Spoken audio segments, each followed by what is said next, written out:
Minister, recently your party leader, the Taoiseach, claimed that the Social Democrats believe that Ireland is a failed state. It seems like he was literally just making stuff up and saying it on national radio. I've always acknowledged the country's many positives and successes, and I've consistently pointed out the profound sense of disconnect that many people have as a result of that. A disconnect between a GDP that makes us one of the richest countries in the world and nearly 4,500 children growing up in emergency accommodation.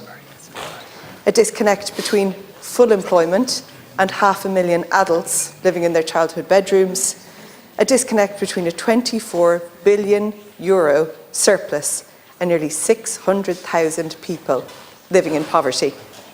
So no, we're not a failed state, but the government is failing far too many people. And that failure is not inevitable. It's not an accident either. It's a product of political choices that have been made at cabinet tables in this government and in previous governments. Political choices about what to spend money on and how much. Political choices that led to a 15% increase in the number of children experiencing deprivation last year alone. Political choices that led to disability services becoming threadbare and dysfunctional. Political choices that resulted in a failure to meet social and affordable housing targets every single year. Political choices that have set us up to fail when it comes to meeting our climate targets. This week's budget was also full of choices about what to prioritise and what issues were deemed not so important. Listening to you there for the last few minutes trying to defend the €9 million that was allocated to the school phone pouches. This was done because, fair enough, the Minister wants schools to ban phones, but she doesn't have the power to do that. So we can all agree on the need to prioritise mental health and children's mental health, but to prioritise phone pouches with regard to that doesn't make a whole lot of sense to most people. €9 million on a pet project that schools weren't crying out for. It's a lot of money and it could have done some real good. That €9 million could have been used to invest in special schools. There isn't a single special school, for example, in my own constituency in Cork South West. It could have been used to fund therapists in St Killian's Special School in Mayfield who were promised supports from Minister Rabbitte that never materialised.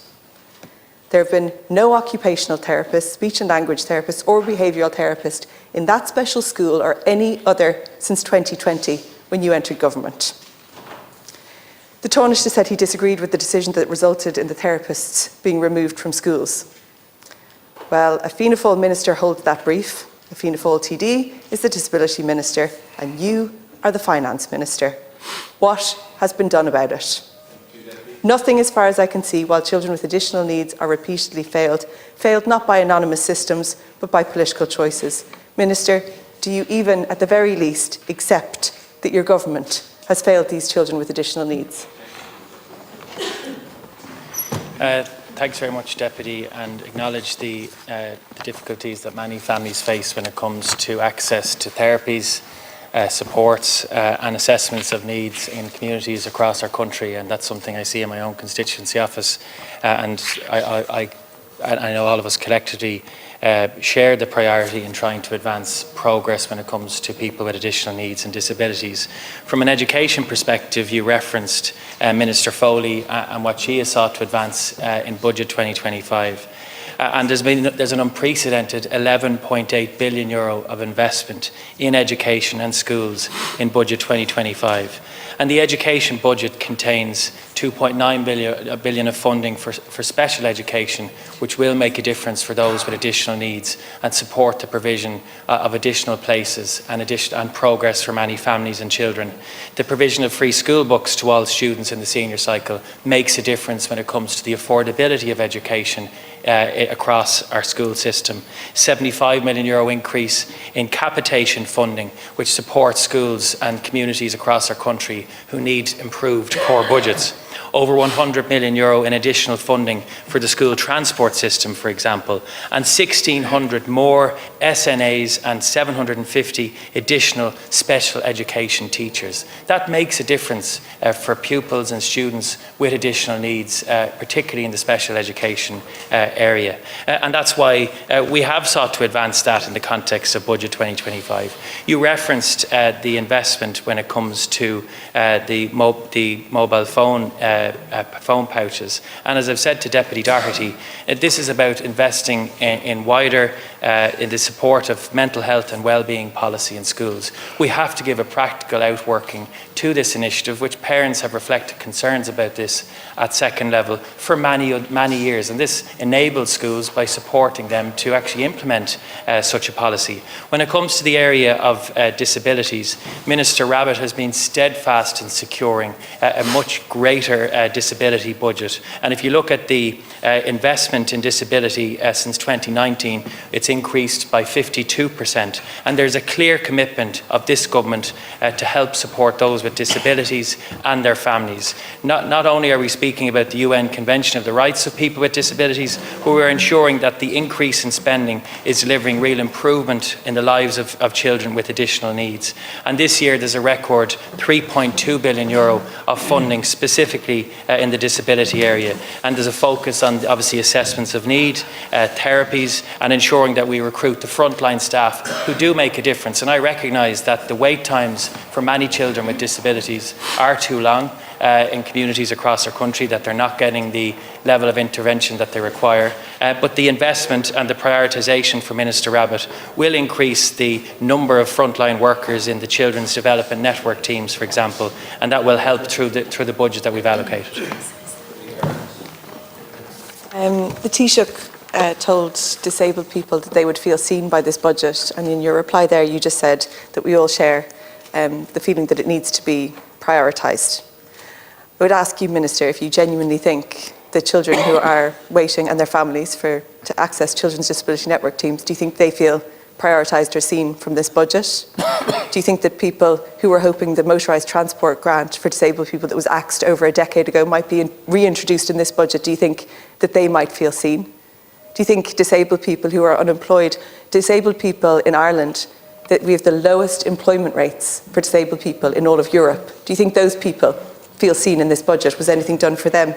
Do you think that disabled people who will get the one-off payment feel seen when you have a disability for 365 days of the year? Do you think that's an attempt from this government to prioritise disabled people or make them feel seen?